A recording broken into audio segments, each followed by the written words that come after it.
In the Samadhi known as Maya-like, one goes beyond the 10 stages of Bodhisattvaship. One who is removed from thought and knowledge perceives the mind king. So there are a few terms here which need to be addressed first. This is the first time we've had mention of Samadhi in the Sagatakam. On its most basic level, Samadhi is concentration. If there's one thing that we should be practicing, it's focusing the mind. Now, focusing the mind itself is not always a good thing. We can be focused on some very unpleasant things some of the time. We can be focused on a horror movie, or any kind of movie, or focused on a daydream. So that isn't really Samadhi, because that kind of focusing actually involves a lack of awareness. Awareness is lost in what the mind is focused on.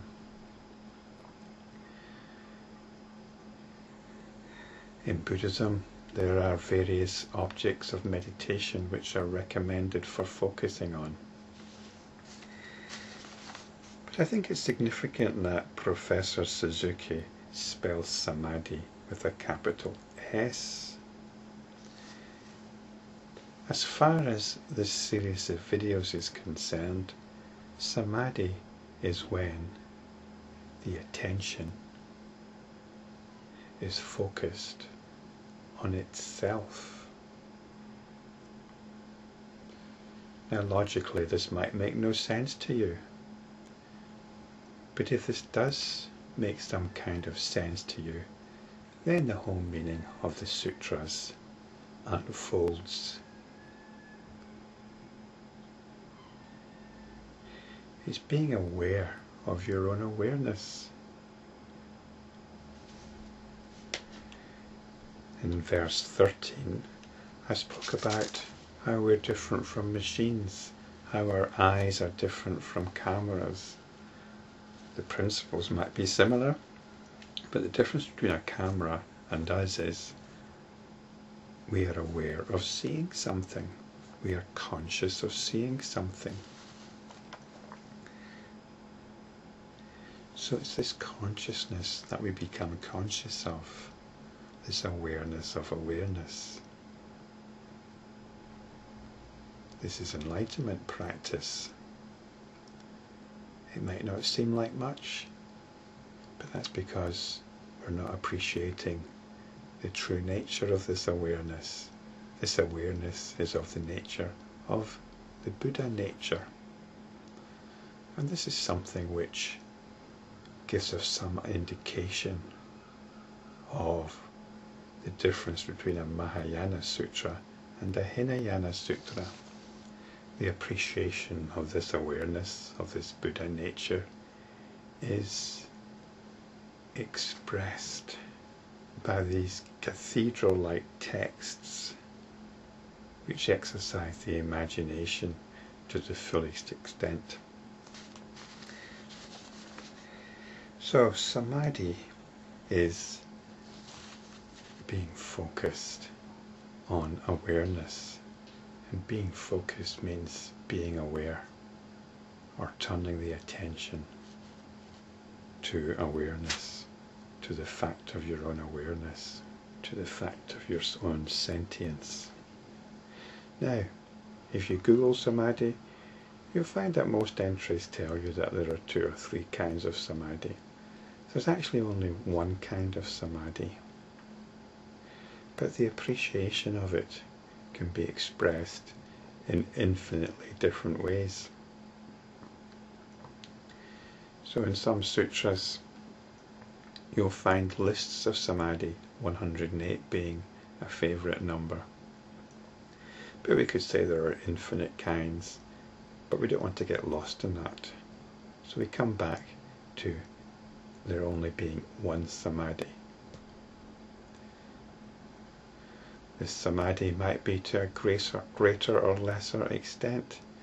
You might be established in it to a greater or lesser extent. You might be distracted from it more easily or less easily. So samadhi itself has one quality, has only one quality. But our own realization of it might have many qualities, and our own appreciation of it can have infinite qualities, could have infinite modes of expression. So here a particular samadhi is being mentioned, the one that is known as Maya-like. And now this is curious, because samadhi is related to enlightenment, and Maya is related to delusion, to the power of ignorance. So how can samadhi be Maya-like? How can it be like Maya? Well, I suppose you could come up with something that you might have read about how samsara, the world of ignorance, is actually no different from nirvana, or something like that. But I think the clue here is in a previous verse, verse 14. And this is about the mind being drawn into the objective world, the world of objects. Like iron is to a lodestone. And this is the power of Maya. The mind, it's to do with the pull on the mind. The mind is drawn to its own discriminations and invests these discriminations with a sense of reality. That's what you might be experiencing right now. The reality of you sitting wherever you might be, listening to this video. That's got a sense of reality. That's the deluded mind in operation, believing that somehow this is more real. It's more real than anything from the past, any memory from the past. It's more real than any dream we've had. We give reality to this world that we are experiencing right now. This is the power of Maya. So, this samadhi that is Maya-like has this power, this extraordinary power. The power to pull the mind to it. This is the options that the mind has. The mind can be drawn to the 6 discriminating consciousnesses of the senses and of the mind, of mental perception, or it can be drawn to that consciousness which holds everything, that awareness which holds everything. So that's something, isn't it? A samadhi which we are not struggling for. A samadhi which we're actually sucked into. Just as the mind is normally sucked in to the world. So there's an enticing possibility.